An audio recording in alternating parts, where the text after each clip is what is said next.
परम आदरणीय अर्चनीय विश्व वंदनीय प्रातः स्मरणीय श्री सतगुरु चरणारविंद में कोटिस वंदन कोटिस नमन।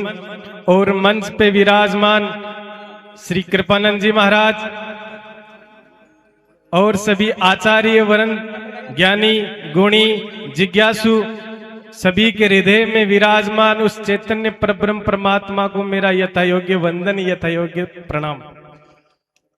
और यहाँ आप सभी पधारे हुए मातृ शक्ति पितृ शक्ति रिश्तेदार सगे संबंधी सभी के श्री चरणों में बार बार वंदन करते हुए आप सबका बार बार स्वागत बार बार अभिनंदन। आज बड़ा ही उत्तम पुण्य का दिन है, क्योंकि केवल आश्रम की नींव नहीं डल रही है, यहाँ हमारे संस्कारों की भी नींव डल रही है, हमारी भक्ति की नींव डल रही है और हमारे जन्म जन्मांतरों का बंधन तोड़ने वाली नींव डल रही है। और इस नींव पे जब भवन निर्माण होएगा, सत्संग भवन निर्माण होएगा, तो उस सत्संग भवन से जब महापुरुषों के वाणी से सुवचन निकलेंगे, आशीर्वचन निकलेंगे, तो हमारे जन्म जन्मांतरों का बंधन टूट जाएगा। इसलिए इस नींव को केवल नींव ना समझ के हमारे कल्याण की नींव भी समझनी चाहिए।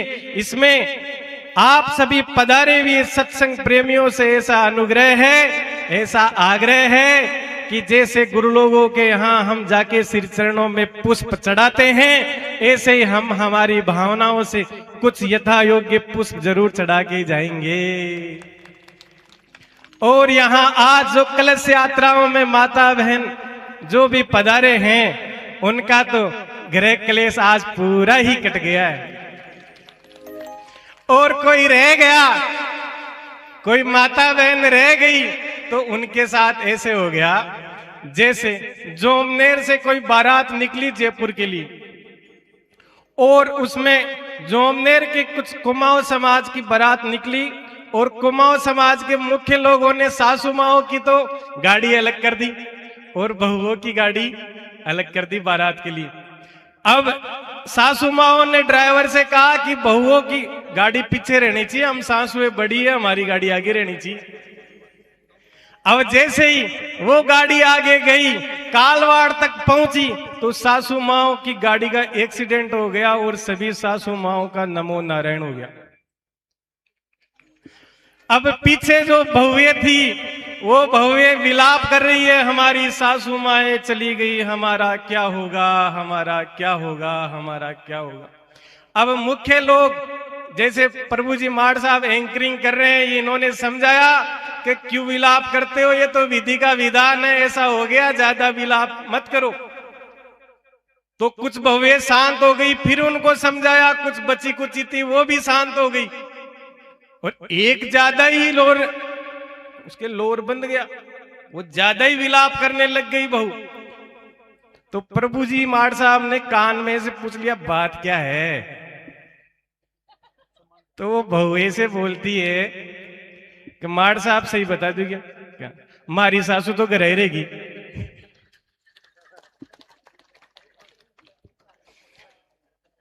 तो जो यहाँ माता बहनें आई है, उनका तो जन्म जन्मांतरों का बंधन ही कट गया, क्योंकि यह निर्भय नाम की नींव डली हुई है। इसमें जिसने आज यहाँ आके कलश उठा लिया, उसका तो क्लेश कट ही गया। और यहाँ सभी पधारे हुए सत्संग प्रेमी जो दूर दराज से पधारे हुए हैं, किसी को इस बार यहाँ आने में कष्ट हुआ है, तो हम परमपिता परमेश्वर से, गुरुदेव से ऐसी आराधना करेंगे कि बहुत जल्दी ही कोई कष्ट हुआ तो वो भी इनका भविष्य में जब यहाँ आएंगे तो कट जाएगा। और यहाँ कृपानंद आश्रम में पिछले 1-1.5-2 महीने से जो भी कार्यकर्ता लगे हुए थे, जो भी माता बहन पुरुष युवा जवान वृद्ध जो भी लगे हुए थे, उनकी एक बार जोरदार ताली बजा के उनका स्वागत कीजिए, क्योंकि उनका ये पुरुषार्थ ऐसा है कि परमार्थ के कारण साधु धरे शरीर, परमार्थ पाका रतन ये कदे न देता फूट, स्वार्थ सी जाति जाय पड़ा के फूट। इसलिए परमार्थ पाका रतन है। मैं हम और हमारे दो ऐसे तो हम सब जी रहे हैं, लेकिन कोई मैं और मेरे से दूर हटके हमारा जिसने स्वीकार कर लिया, तब ऐसा काम होता है। और महाराज श्री जी का बार बार अभिनंदन, बार बार स्वागत कि ये तो जैसे निर्भय नाम का बाग लगा रहे हैं। अरे महाराज सतगुरु बाग लगायो रे, जरा फूल जब रंग हो ये, मारा सतगुरु बाग लगायो रे, जरा फूल जब रंग हो। कितने सब लोग देखो पुष्प नजर आ रहे हैं, फूल बाग बगीचा कितना सुंदर लग रहा है। तो आप सभी पधारे हुए सत्संग प्रेमियों का पुनः एक बार अभिनंदन, पुनः एक बार स्वागत। और कोई बच गया है तो ऐसा है कि एक सासू माँ के नई नई बहू आई तो सासू माँ ने कहा, बेटा ये घी का काम तू कर ले, मैं झाड़ू पोछा कर देती हूँ। तो बहू पढ़ी लिखी आई। अब पढ़ी लिखी आई तो माता जी कैसे करना है, कि ऐसे मथना है, बता दिए पूरी प्रोसेस। माता जी झाड़ू पोछे के लिए चली गई और पीछे से वो बहू नई आई तो उसको बोल के गई थी सासू माँ कि घी आए तब मुझे बुला लेना। तो घी आया तो वो बहू गई सासू माँ। अब घी को हिंदी में मक्खन बोलते, क्या बोलते? मक्खन। अब वो बहू जाके सासू माँ को बोलती है, सासू माँ वो मक्खन आ गया। अब वो सासू माँ बोलती है, तन शर्म नहीं आवे, आगे श्री नहीं लगावे पाछे जी नहीं लगावे, तारा ससुर जी को नाम है मक्खनलाल चतुर्वेदी। अब साहब सासू माँ कड़क कर बोली और बहू नहीं आई तो मन में फर्क पड़ गयो। 3-4 दिन हाथ नहीं लगावे के सासू माँ तू जाने तारो मक्खन जाने। अब पति देव समझावे कि आई है हालतानी रंग मत दिखा। 3-4 दिन बाद में पाछी लागी, बताई प्रोसेस, यहाँ घी आनो या मन बुला ली, घी के लिए प्रोसीजर करी।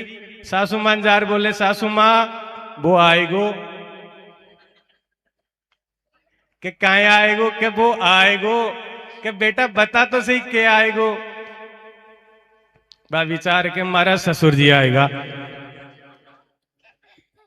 तो जी मैं दूध के मथन से घी निकलता है जतन से, तिम ध्यान की लगन से पर ब्रह्म ले विचारा, नजरों से देख प्यारा क्या रूप है तुम्हारा।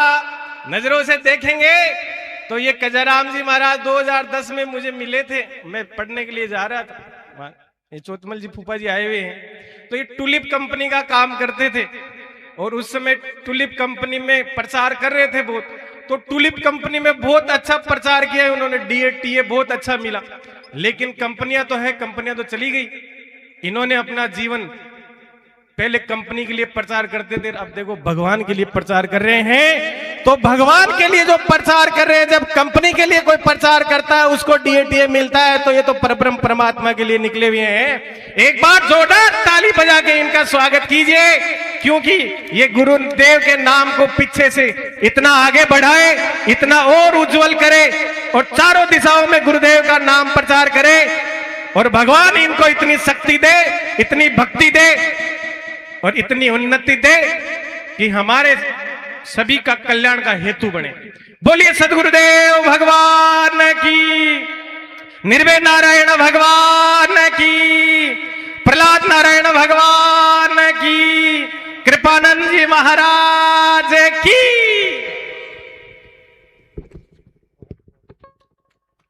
हेलो, बहुत बहुत आभार महाराज श्री, आपकी इस युवा और ओजस्वी वाणी को भक्तों ने सुना है। मैं तो एक निवेदन कर रहा हूं, कोई 1 लाख दे रहा है, कोई 51,000 दे रहा है, कोई 21,000 दे रहा है। मैं उन भक्तों की ओर से निवेदन करना चाह रहा हूं साहब,